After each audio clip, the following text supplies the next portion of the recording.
Diamonds.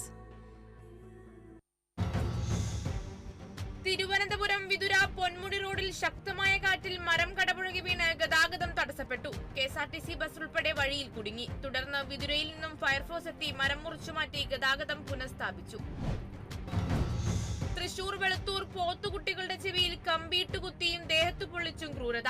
Chirammal സ്വദേശി ഷാജന്റെ 4 പോത്തുകുട്ടികൾക്ക് നേരെയാണ് ആക്രമണം. കഴിഞ്ഞ ആഴ്ചയാണ് തച്ചമ്പള്ളി സ്വദേശി റെനീഷിന്റെ 2 പോത്തുകുട്ടികളെ പൊള്ളിച്ച നിലയിൽ കാണപ്പെട്ടത്.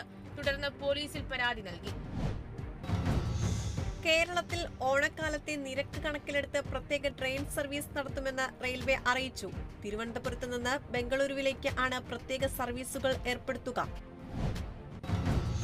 മലപ്പുറം വളാഞ്ചേരിയിൽ കമ്മ്യൂണിറ്റി പാർക്ക് ഉദ്ഘാടനത്തിന് ഒരുങ്ങി.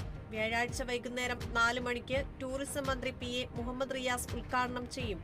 വളാഞ്ചേരി നഗരസഭയുടെ 2023-24 വാർഷിക പദ്ധതിയിലെ 1,26 ലക്ഷം രൂപ ചെലവഴിച്ചാണ് പാർക്ക് നിർമ്മാണം പൂർത്തിയാക്കിയത്. പൂനെ പിംബ്രി ചിഞ്ച്വാഡ് പ്രദേശത്ത് വൻ തീപിടുത്തം. ദേഹു റോഡിന് സമീപം നിരവധി കടകൾ തീപിടിച്ചു.